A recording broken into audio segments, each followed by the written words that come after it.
So let's get started once again.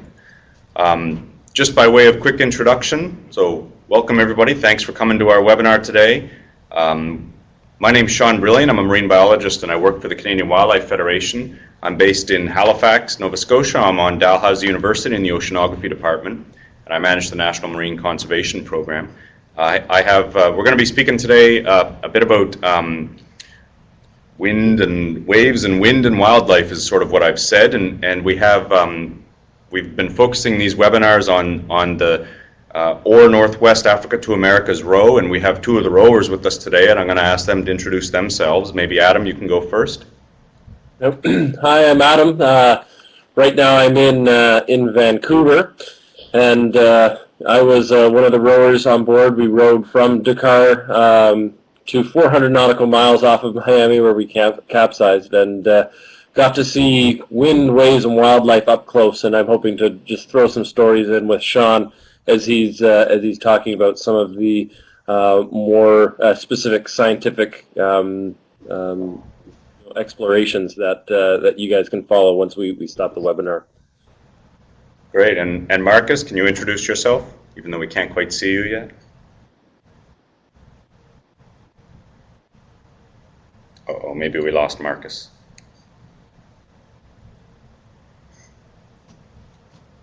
So I'll introduce Marcus once he gets some audio up and running again, but perhaps we'll get moving on this so that we're not taking up anyone's time too much. Okay, so yeah, this is what we wanted. Today we wanted to talk specifically about sort of the physical features that these guys were experiencing on the ocean, specifically the waves and the issues that were surrounding it. And then at the end I want to talk a bit about the wildlife, and specifically the Canadian wildlife that are associated with living on the surface of the ocean, where they are affected by waves and wind especially. Bit of background first. The OAR Northwest program, the Africa to America's row, the goal was to row from Senegal in Africa over to America in Miami, from here to here. And this is basically the path that they made before their boat had an unfortunate accident and got tipped upside down. And what I'm going to do now is ask Adam to give the quick story about what happened that ended the adventure so quickly. Yeah, what happened was we had a couple of boxy waves come and throw our boat around in a bit of an awkward way. If you look at the picture in the lower right-hand side of your screen, you'll see the solar panels, and you'll see a little circle hatch right at the stern of the boat, and that's where the waves crashed over. The first wave kind of picked up our boat, and our boat surfed down and crashed the bow into the water behind it. The buoyancy of the bow threw the stern back into the next wave that came, and that next wave came and it crashed completely over where that wind turbine is, where the solar panels are, and enveloped the entire stern cabin. At that time, Pat and myself were actually inside the stern cabin. We were getting ready to go to sleep in that cabin, and Pat had his hands on the cabin. He was starting to close the cabin door, but it was too late, and the water was too strong, and the wave actually blew the cabin door out of Pat's hands, and water started gushing in, and that was terrifying. Here we were, the two of us inside this small cabin, 4 feet by 8 feet by 5 feet, and was rapidly filling with water. So we were struggling to actually get out of this water, get out of this cabin. So I pushed Pat as hard as I could out of the cabin, looked up, saw an air bubble, swam up, took a breath, paused for 1 second, then swam down and was able to get out of the boat, and it had capsized.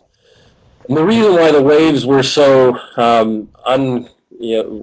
unfavorable was not because they were so big. They were maybe 2 meters high, which is not overly big for the ocean, but they were boxy and square. And the way that these waves were set up was you had wind going in one direction, and then you had current coming in the other direction, and that created a very funny shape to the waves that came at the wrong time. It was really bad luck for us. Yeah. And it's I meant to mention as well, of course, you guys spent more than 70 days at sea getting this far and about 5,000 kilometers across the Atlantic Ocean, and moving into a very stormy part of the Atlantic Ocean as well, actually. So no small feat. No. And we also hit we hit a rogue wave earlier. And I think you're going to be talking about rogue waves shortly. And we were just off the west coast of Africa, and we hit a rogue wave. And a rogue wave is up to 4 times the size of the regular waves that are around us. And we were in 2-meter swells, and we had a wave that was over 4 meters come and lift up our boat and crash over it, and it slammed our boat down the side, and we actually broke one of our oars when this rogue wave hit us. So there's waves, when you see them on the beach, they look like they come in a general pattern, but when you see them in the middle of the ocean, there is a general pattern, but there's random waves that will show up out of nowhere, and or seemingly nowhere. And I believe Sean will explain to you why waves show up unpredictably in the middle of the ocean. Perfect. Let's talk about waves. So real quickly, there's several factors that affect waves on the ocean. The first thing that affects waves, or how big a wave is going to be on the ocean, is something called fetch. Fetch is what we call not necessarily something you throw for a dog and they go get it. Fetch is the amount of space wind has that it can go before it runs into anything. And on the open ocean, I think you can appreciate that there's a lot of fetch, and that makes a big difference in creating waves. The other thing that matters a lot is how fast the wind is blowing and how constant the wind is blowing. So speed and duration make bigger and bigger waves as well. And finally, the depth and the coastlines make a big difference too. Where we live on the coast, we do tend to see big waves, and we tend to see waves tend to be familiar shapes like this, of course, because the water becomes shallow and it causes the waves to act differently. But waves also exist on the ocean, and they can become very large, they can come in different shapes, just as Adam's referring to these sort of square waves. It's an unusual concept, but when you see a wave and you see waves sort of coming in perpendicular directions, you really start to understand what a square wave looks like. Being able to deal with these waves, particularly when you're on the ocean where they can crest and break and create these swells, these very large waves, is something that takes a lot of understanding and a lot of practice, and it takes time to get used to them as well. One of the things I wanted to mention is how waves behave. So is this graphic moving? Is this working for you, Adam? Do you see this graphic moving?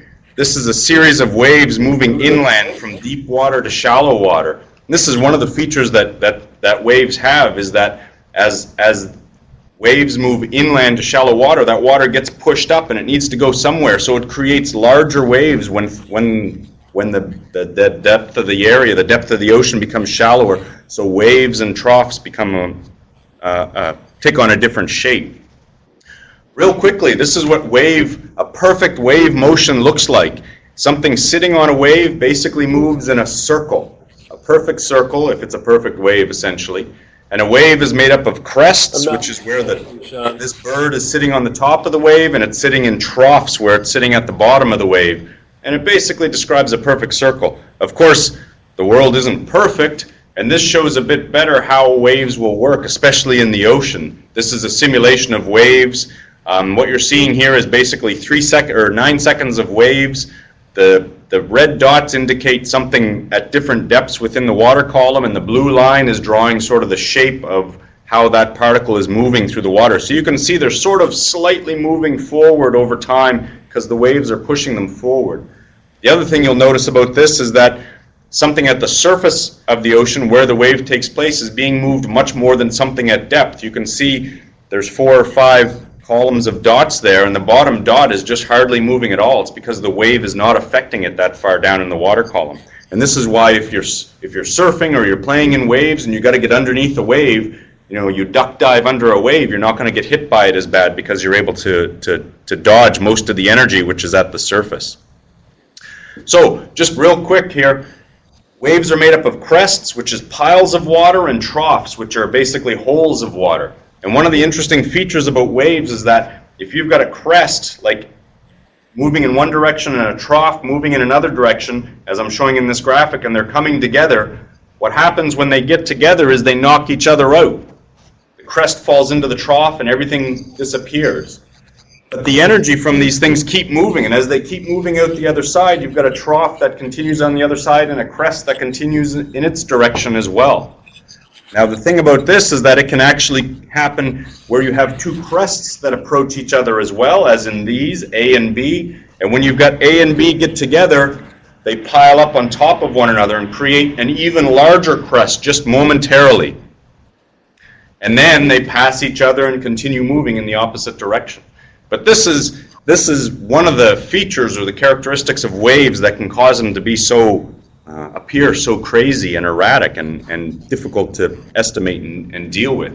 So you've got coastlines, you've got waves, you've got this additive or this constructive property where waves can build on each other, you've got this destructive property where they can cancel each other out, and then if you start bringing them from different directions, things become a lot more complicated on top of that as well. So, rogue wave.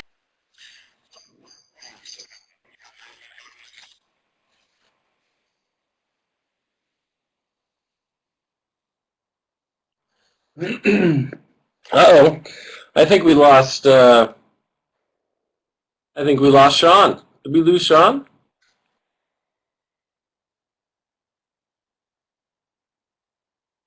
Yeah, if we lost Sean, I can talk a little bit more about rogue waves until Sean comes back on. And like I said earlier,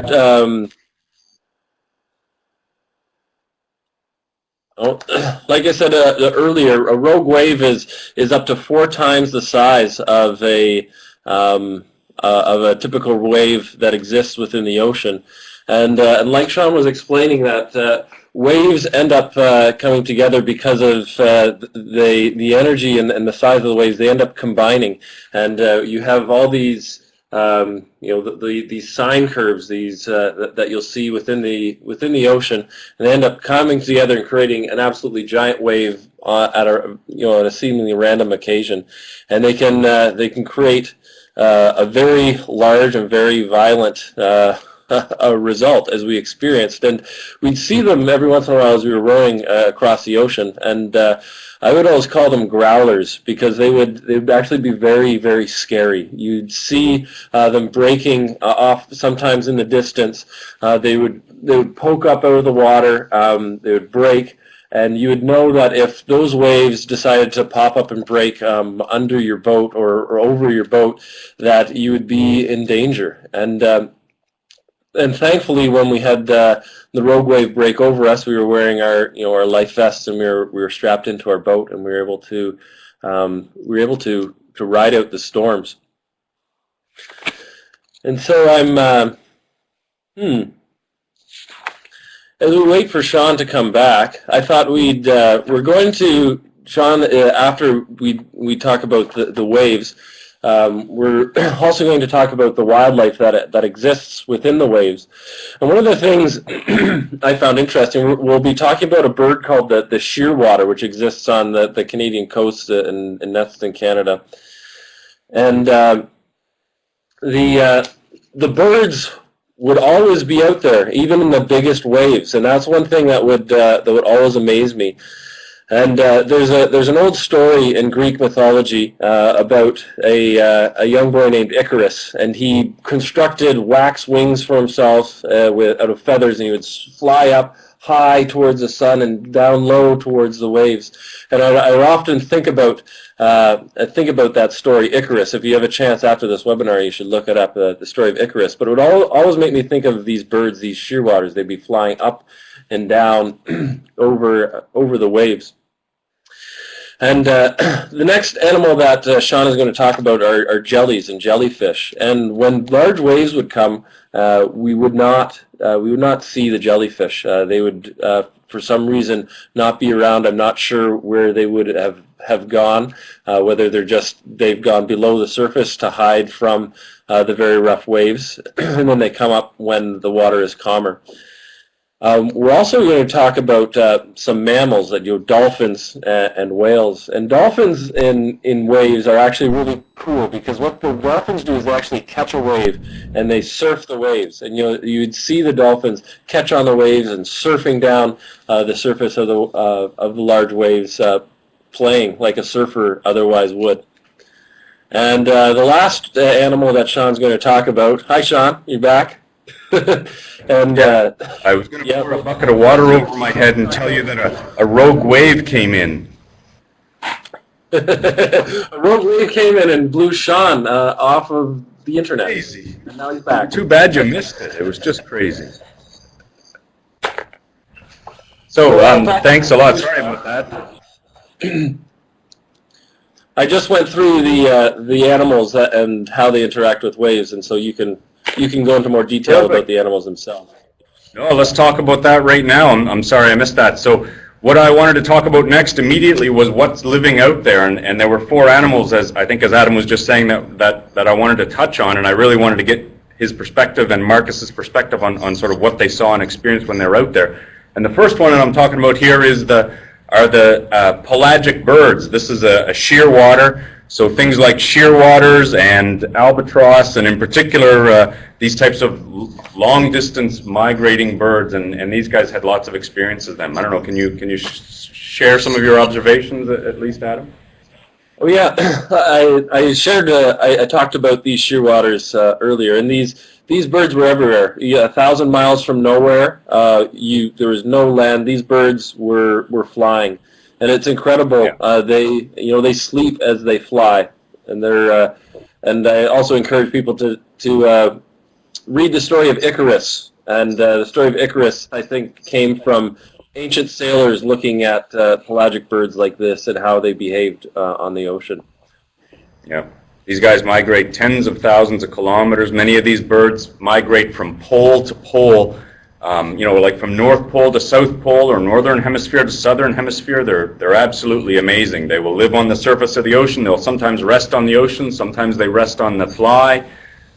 They have a variety of ways that they feed. It's really stunning. One of the more impressive ones that we have around here is a gannet as well. I don't know if you guys saw many of the gannets. These gannets are, when they're flying through the air, they're like airplanes. They have these enormous stiff wings, and they're capable of staying in flight for so long. And then they can turn themselves into a torpedo and just hit the water so fast going after their food. They're stunning animals. Okay, next thing I want to talk about, what else is out there are the jellies, the different little tiny, strange, alien, soft-bodied things that live on the surface of the ocean. You guys had a chance to see these as well, right? Yeah, we saw these all over the ocean, and I was saying in storms, it amazed me because we didn't see them whenever there was big waves or big wind. And I was wondering if you could answer this question for me. Like, do the jellies go under the water as well and hide from the wind and the waves, or were they just getting blown to somewhere that was a little bit more calm? Yeah, I checked that out actually because we talked about this the other day, so I wanted to know what happened. And so a couple things can happen. So some jellyfish, the ones that you notice in particular, live at the surface of the ocean. The picture I have up here is called the Portuguese man-of-war. It has an air bladder, a big bubble in its body, and that's what keeps it afloat. And when the big winds and big waves come, one of two things tend to happen. One, or three things. One, they get smashed to pieces, so you lose them. Number two, they will get sucked into the water and entrained into the water. And number three, they tend to get blown in front of a storm that's coming. They'll just simply be blown out of the way and they'll disappear from an area. So the fact that you can't see them, is partially the fact that they're just not there anymore. They end up getting blown away. These really are creatures of wind and waves because that's what they're actually moved around with a lot.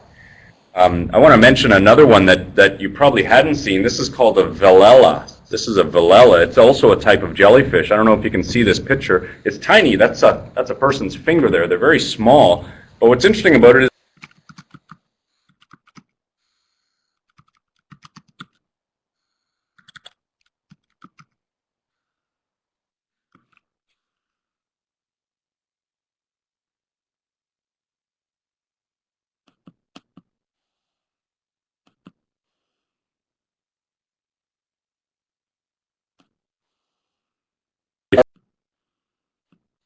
fish on the water. You were low enough to the water and close enough in contact with it that you could see some real amazing things. So, next thing are the marine mammals, in particular the porpoises and the whales and the dolphins. You guys were able to interact with some of these as well, or see some of these, eh? Yeah, we saw a giant superpod off the west coast of Africa, which was absolutely incredible. The dolphins, they were jumping over our bow. A super pod is, has 100, 200, 300 dolphins all together, all screaming. They make their ee noise, and you hear them. Well, obviously they were right by our boat. And what I was saying, how they interact with waves, is they love surfing.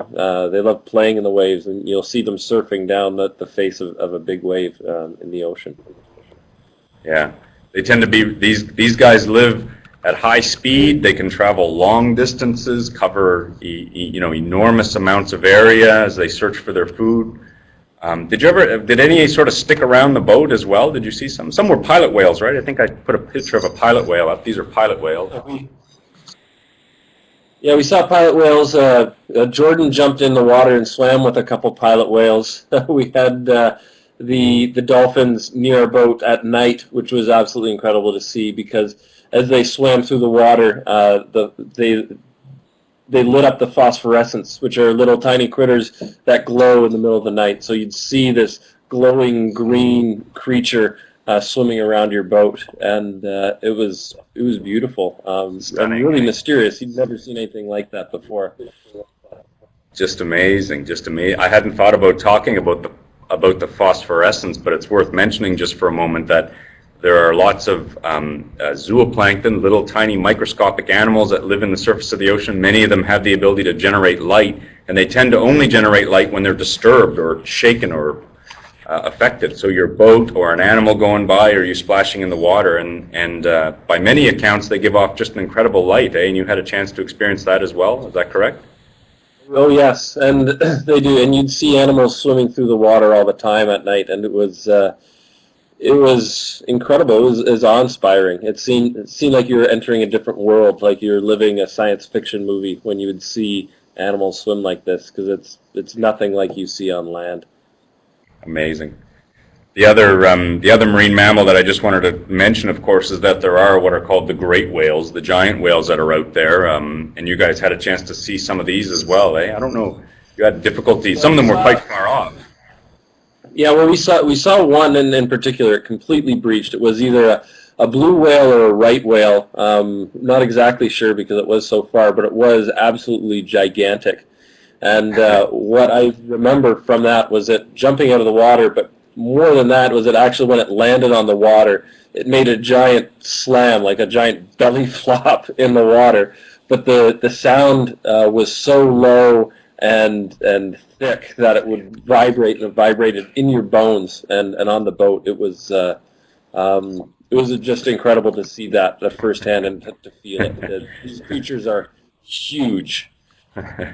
That's awesome, just amazing. I love that. The last group of animals that I wanted to talk about were these flying fish and flying animals. Not only the flying fish, which are astounding little tiny pelagic fish, not very large, but they have these very large fins that allow them to actually take flight and get out of the water. But also these things called flying squid that are capable of doing the same things. Can you talk about having a chance to see these guys? I guess this was a lot of fun. Yeah. Well, the flying fish we would see almost every day. And the fish and the squid tend to fly when they're escaping prey. There's dorados, which are these giant tunas that love to eat these critters. And so as they chase them, the fish are flying or trying to scurry away, and then they fly out of the water to escape the fish. And seeing as we're talking about waves today as well, when it is wavy, you tend to have you see more flying fish and flying squid, because it's not like these flying fish are intentionally heading for the surface of the water. I think they just happened to find that they could fly through the water as well as they could swim, and that actually helped them survive. So these fish are incredible, but the squid that you'll see in the bottom right-hand corner was one of the most dramatic experiences we had out there. I was rolling along with Pat, and all of a sudden Pat screams from behind me. He's like, "Watch out!" And we looked to our right, and there were about 30 of these squid all flying in formation, like Star Wars TIE fighters coming towards our boat. So I ducked, and about 3 or 4 of them come, and they hit the side of me, and 3 of them ended up landing on the deck of our boat. And we ended up picking them up, and Jordan cut them up and cooked us up calamari for dinner, and it was actually really, awesome. really good. Yeah, that's very cool. That's amazing, eh? And you know, you're describing it exactly right. These two animals in particular, but other fish and animals as well, they move so quickly and so fast through the water. There comes a point where it becomes more efficient for them to get out of the water. And where there's a lot of waves, you know, waves aren't only just piles of water, they're also troughs. And if a fish is swimming along and there's a trough there, they'll just exit the water and take off into the air from there. So these flying squid, interestingly enough, are relatively new. They've rarely been described in science, even though they've been described by sailors for centuries. But it's only recently, sort of even in the last 10 years, that they've been taking any time to pay attention and understand, you know, what they are and how they move.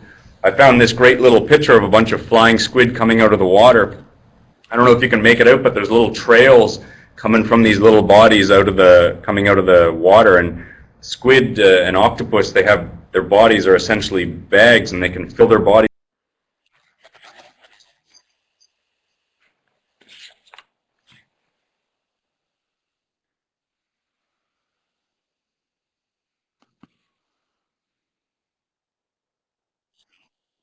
Hello. Yeah. Hello. Well, it looks like we lost Adam, Sean one more time, and I think we're getting to the end of this. We'll see if Sean comes in.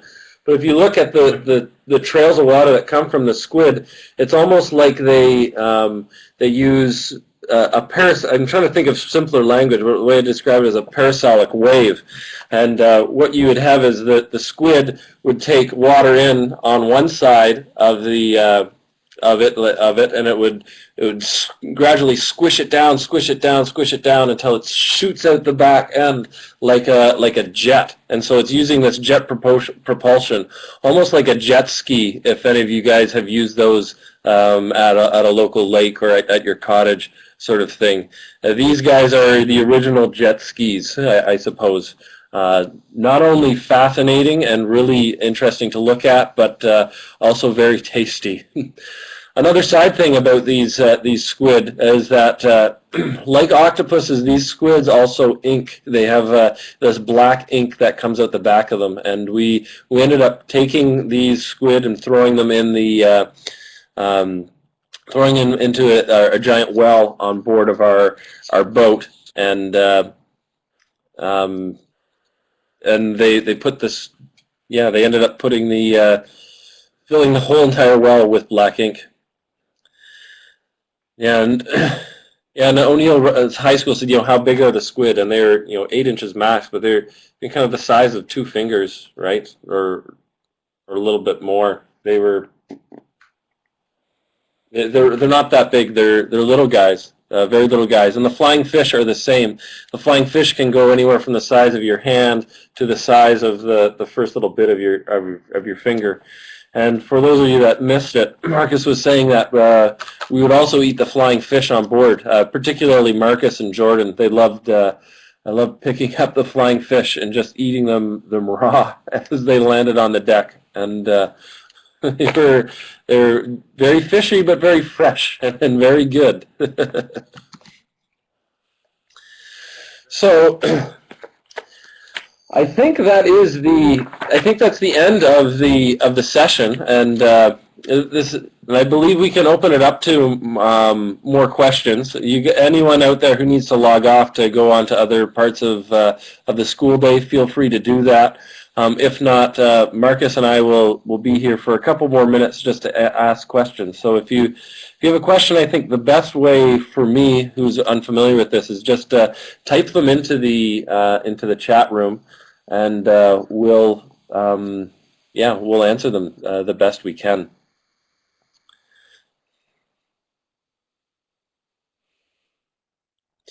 And Marcus right now, Marcus is in San Juan, Puerto Rico, and he is currently getting the boat ready to ship it back to Seattle.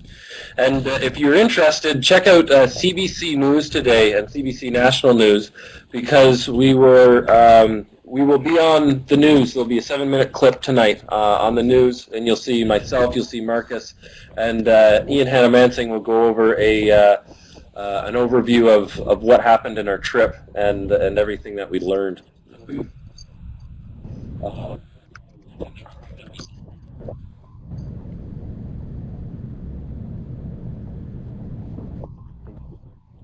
And so,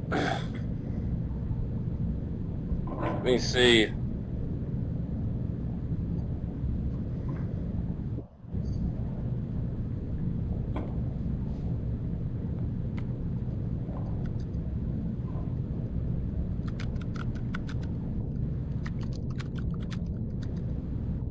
Yeah, so there's a question about how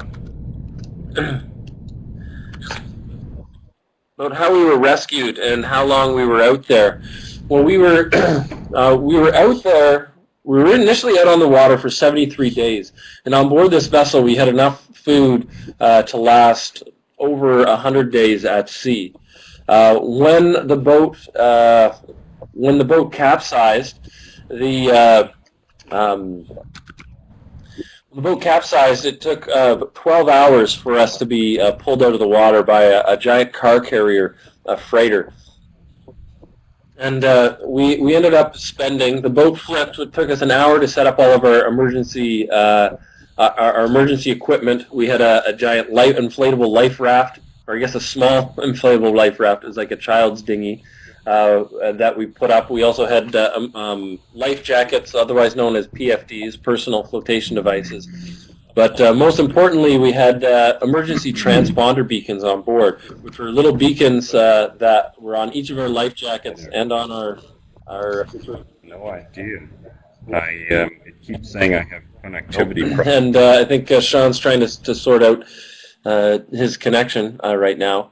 But we had these emergency transponder beacons that were attached to each of our life jackets and to our life raft, and those went up to the satellite and communicated with the Coast Guard. The Coast Guard sent out a plane within minutes of receiving our distress beacon. The plane got to us 5 hours afterwards. So in those 5 hours, we spent maybe 4 of them in the water trying to flip the boat and try to recover some of our equipment before a rescue vessel came. We were unable to do that. By the end of it, we were starting to get cold. You saw Jordan, for example, was turning purple. And so the water was actually quite warm. The water was maybe 25 degrees Celsius, but you can still catch hypothermia and have a bit of an issue with that while you're out on the water. So it's very important that you do have the proper safety equipment, which was the life raft to get us out of the water, out of the wind, and warm together. And then after the Coast Guard showed up, we waited around for another 7 hours for the MV Coho to come out. And this is a giant car carrier, giant freighter. And the ship had a giant ladder coming off the edge, and we had to climb up this ladder. It was clanging on the side of the ship as we got up, and it was a bit of a hairy experience. But at the same point in time, we took safety very seriously. We trained for safety. Water safety is paramount. If you guys ever decide to go out there to see some of these creatures yourself, right? If you want to go see flying fish live, see a super pod of dolphins, go swim with the whales, you'll have to go out in a small vessel. Motors tend to scare away a lot of these vessels, so human-powered vessels are much better if you want to see wildlife. If you want to experience nature, quiet is always better. And make sure that you're trained properly and you have the proper safety equipment. Even a small weekend jaunt on a northern lake or a northern river can be dangerous if you don't have the right safety equipment or training. And so we're asking about food right now, what kind of food we took and how we stored it. And Marcus was saying we had a lot of freeze-dried food, a lot of dehydrated food, nuts, fruit, beans, camping food. And the way we stored it is we ended up having a day of planning. We got everyone together in a school gym, and we put it all in plastic bags and vacuum sealed it. And we vacuum sealed it in these plastic bags, and then we put those bags in other plastic bags. And once we had those bags all together, we put our meals and our daily rations into